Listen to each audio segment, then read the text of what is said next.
Entre 1975 e 1985, eu morei na França.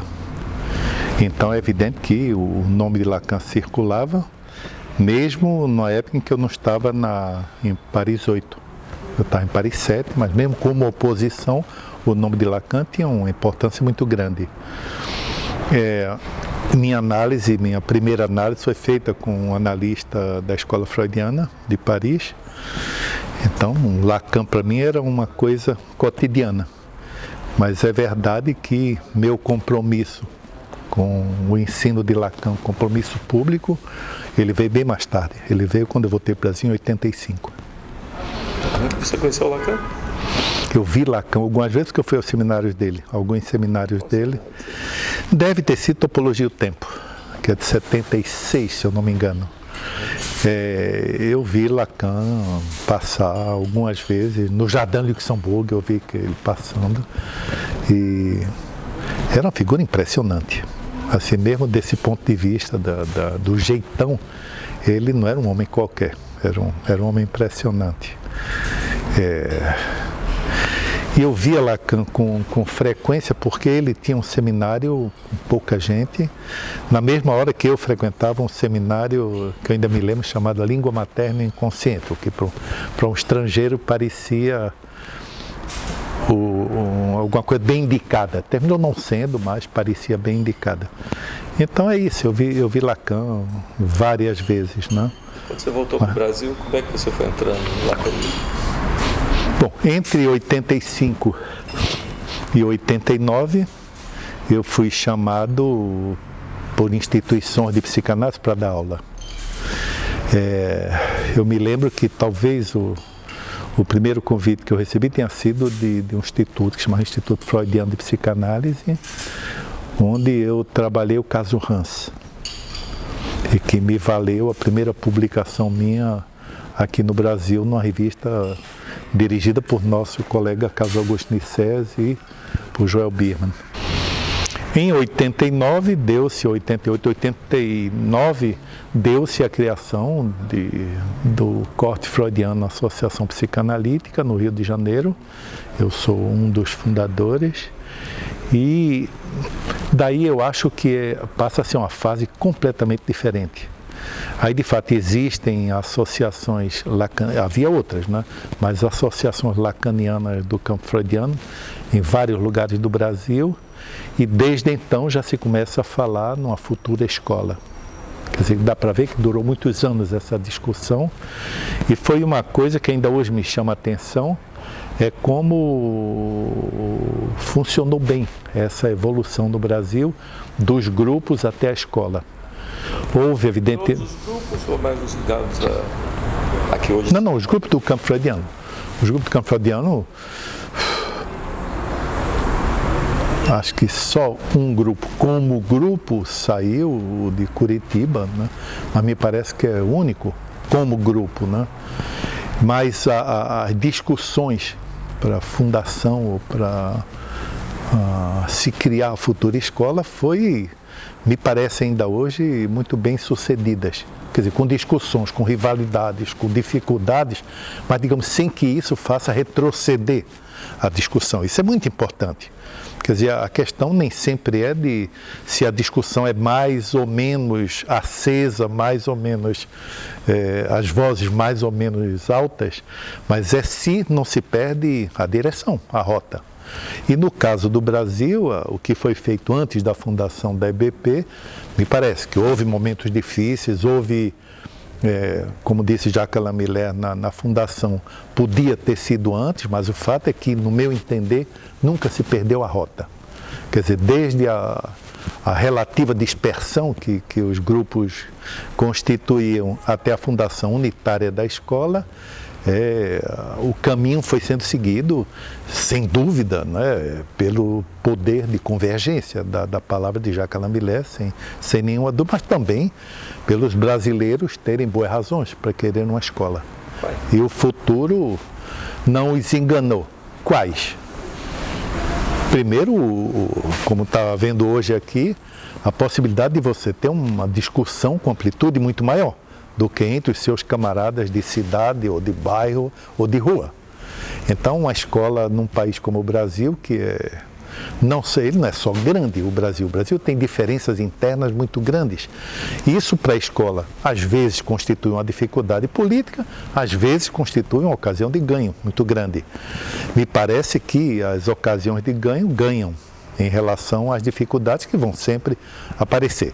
Eu acho que para o movimento analítico do Brasil como um todo, a criação da EBP foi decididamente um benefício. Para mim, pessoalmente, foi uma ocasião que eu tive, a mais forte que eu já tive, de ter uma participação ativa, digamos, na política do movimento psicanalítico. Isso para mim teve uma importância. Digamos que eu faço parte daquela primeira base de fundação da escola. Então, isso quer dizer o quê? Entre outras coisas, isso quer dizer que eu assumi cargos com muita velocidade. Né? Quer dizer, eu sou dos primeiros responsáveis pelo destino do campo freudiano no Brasil. Então, pode ser que nem sempre eu tenha estado à altura, no sentido de que eu comecei no movimento já com essas responsabilidades, mas para mim forçou um ganho de compromisso e de responsabilidade único.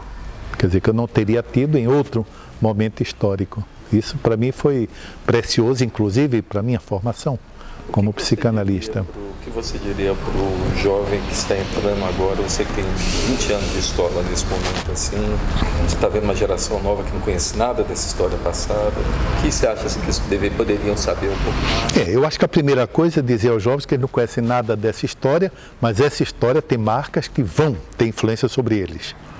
Que eles conheçam ou não. Se conhecerem, é melhor. Mas se não conhecerem, também vão ser influenciados pelo tipo de evolução pré e evolução pós-criação da Escola Brasileira de Psicanálise. Digamos, se você quiser, talvez a gente possa dizer que a escola, a EBP, como qualquer um outro agrupamento, termina juntando um certo real num canto que vira um estilo.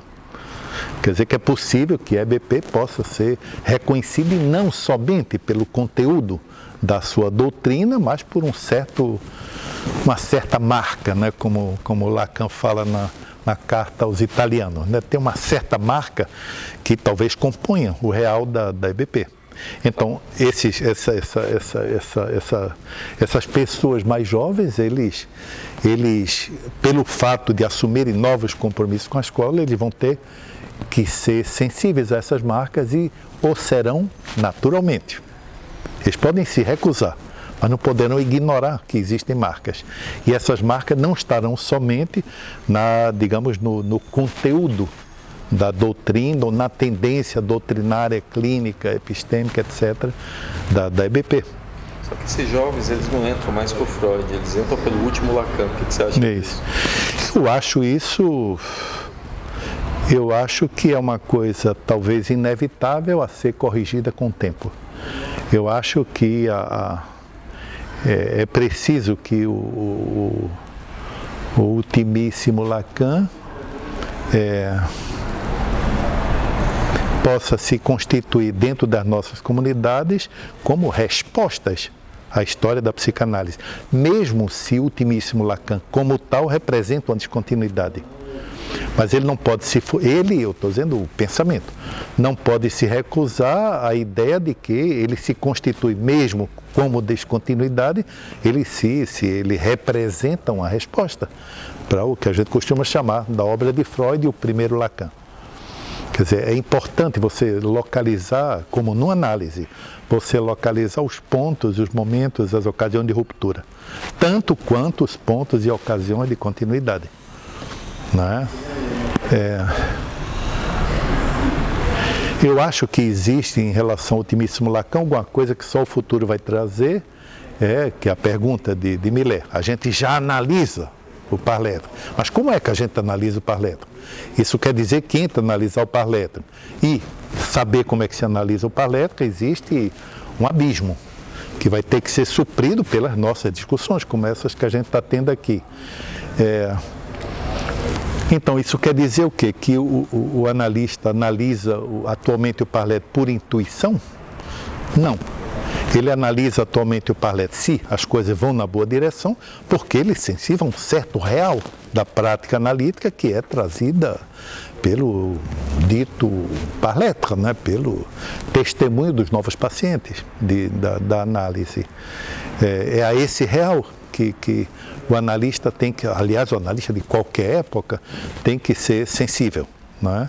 Saber se a atitude dele, ou a posição, a função dele como analista está plugada, né? Eu estou vendo esses fios aqui, se está bem plugada nesse real, que as épocas vão engendrando, mas não de uma maneira historicista, quer dizer, cada época tem isso aqui, mas que vão precipitando esses reais que a gente não pode ignorar, sob pena da psicanálise perder a sua eficiência, digamos, o seu point de frappe, como diz o francês, seu ponto de incidência, né, que é o que ela veio trazer ao mundo.